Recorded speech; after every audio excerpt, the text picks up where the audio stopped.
été fondée à la fin.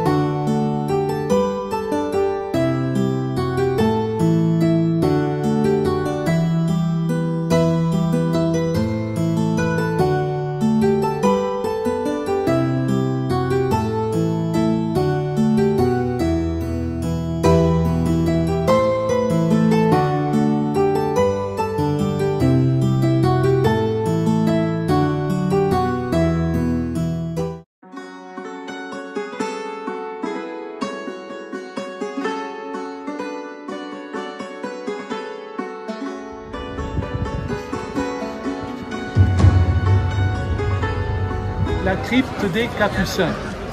Donc ça date du début du XVIIe siècle et c'est là que se trouvent les tombes de tous les Habsbourg depuis à peu près cette époque-là jusqu'à Franz Joseph et l'impératrice Sissi. Il y a même également, je crois, l'impératrice Zita.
Ici, c'est un exemplaire de la période de l'empereur Charles VI.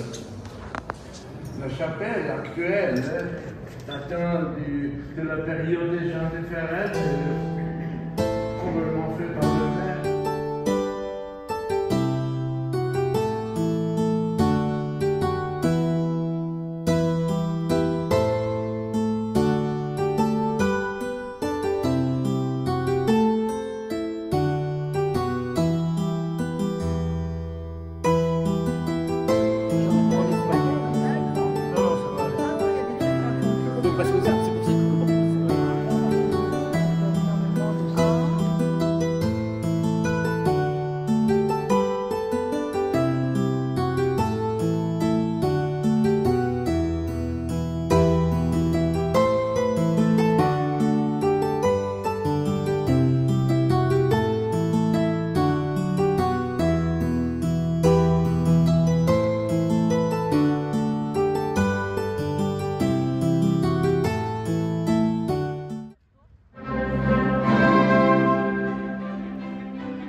réalisé donc par des orfèvres du Moyen-Âge. C'est un chef-d'œuvre unique.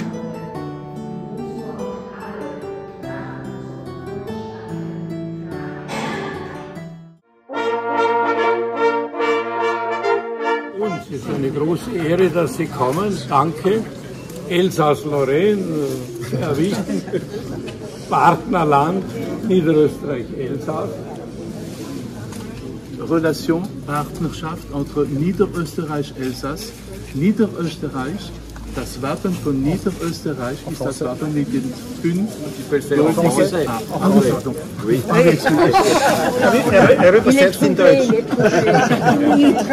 Ja, je disais que le blason des 5 aigles que vous connaissez maintenant, diese Wappen ist in der Stiftskirche zu Thann. Also wir können diesen Wappen bei uns.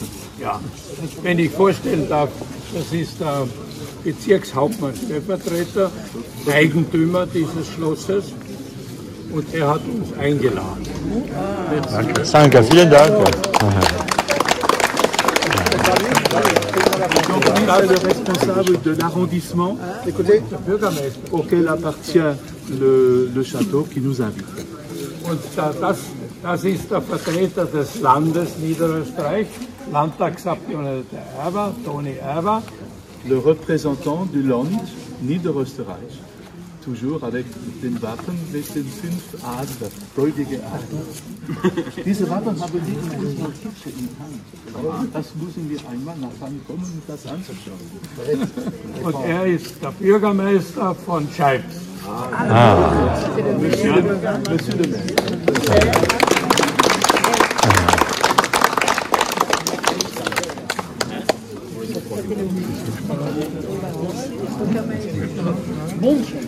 Perfekt.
Bürgermeister geworden.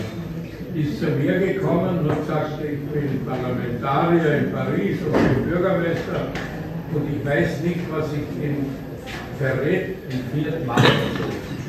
Donc M.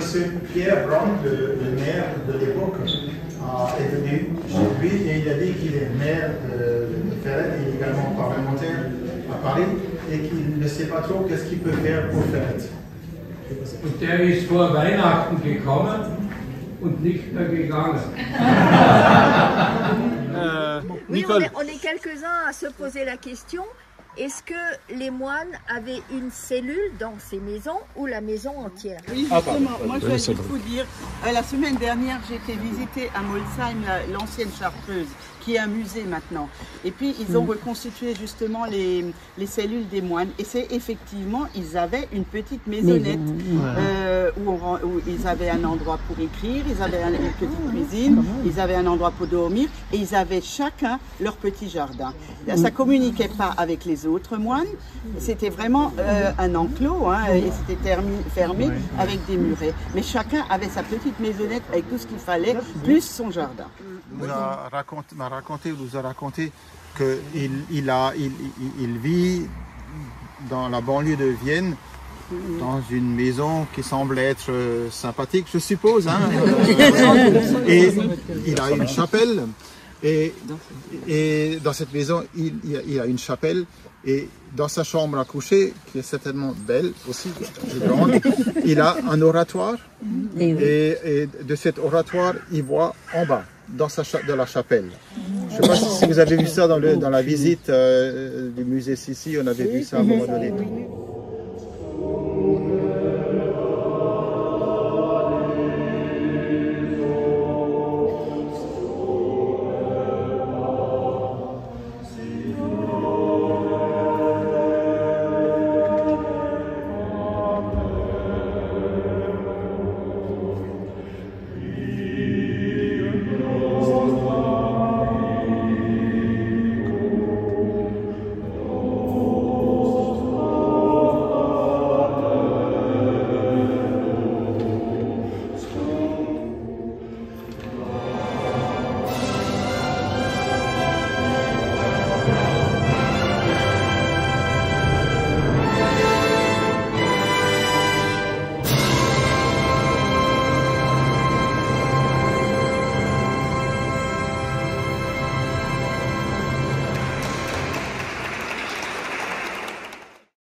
La maison entière.